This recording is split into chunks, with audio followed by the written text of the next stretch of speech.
Air India Flight 171 crash Sucide crash amara haibagi asobo wahang thorakle. Haukiva June taraga nithoida Ahmedabad Airport tagi London tamna faikigadava Air India Flight 171 Ahmedabad ki airport tagi take off tawbaga supna tagi second taraga nithoigi matungda kaikhiva adu hairiva Indian Airlines 171 ki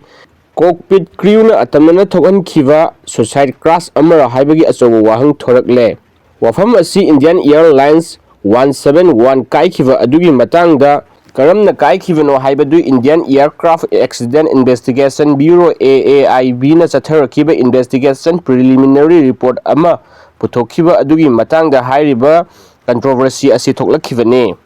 Indian Aircraft Accident Investigation Bureau na puthorakiba investigation gi preliminary report aduda numit aduda London Gateway gi jamakta Ahmedabad Airport tegi Indian Airlines 171 take off tawbaga airlines asida yauriba engine animak fuel control ge switch adu manual oina cut off position da leiki haina yauri matang asida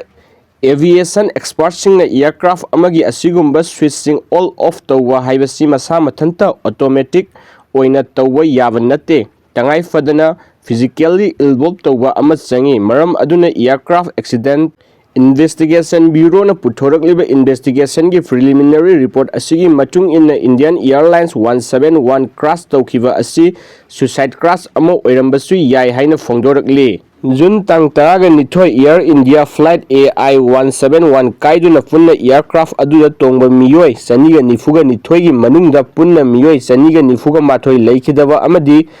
aircraft aduna tasinduna pokhai khiba mafam aduda miyoi punna taraga mafan sikhiba nuaitaba thodok aduga mari leinana AAIB na chatharakiba investigation adugi matangda ngarang puthokhiba preliminary report aduna haukhiba jul tang taraga nithoida Indian Airlines 171 adu Ahmedabad Sardar Vallabhbhai Patel International Airport tagi numit adugi nungthin pung amaga minute kuntraga mapol taba matamda Captain Sumit Sarbarwal amadi clip Kulturna First Officer oiduna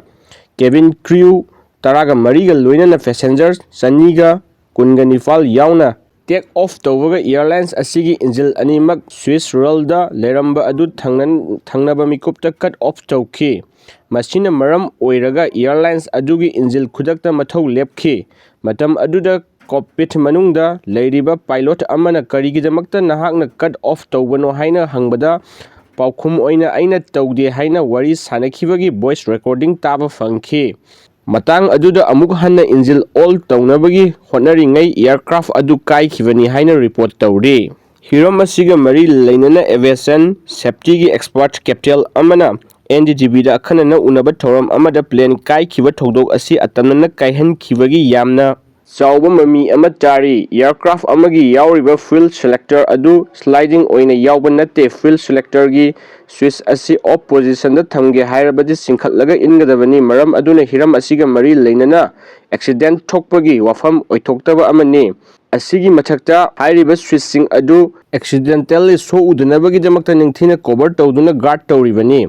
AAIB na puthorakliba preliminary investigation asida su hairiba switching adu sekel amagi manungda manual oina switch off tawki haina su report ta yauri mahakna makha tana NDTV da phongdokhibada mahaki maikaidagi kaikhraba aircraft adugi captain adugi matangda medical history khara lei haina taba lei adubu kari karamba medical history leibano haibadudi chapchana khangba leite numit aduda covid manungda sanakhiba warigi matangda fangkhiba voice recording aduda karamba pilot na cut off tawkhibano haibadudi recording aduda mayek sengdabana khangba ngamde Air India gi manungda leiriba officials singdagi all official oina fangba paugi source singda Captain Server 1 medical ground da matam sangna medical leave loduna lakhiba pilot amane adubu khwaidagi inau noba medical check-up amana pilot animak medically clear oire haina AAIB na report toroklabasu mahakna makha tana leibak asida ningthina psychological training tawbagi awatpa kaya leiri haina su mahakna makha tana phongdokhi masigi mathakta airlines company singi maikaidagi makhoigi leiriba flight schedule sing adu kaihandanabagi damakta pilot singbu machine amagum thabak sijinare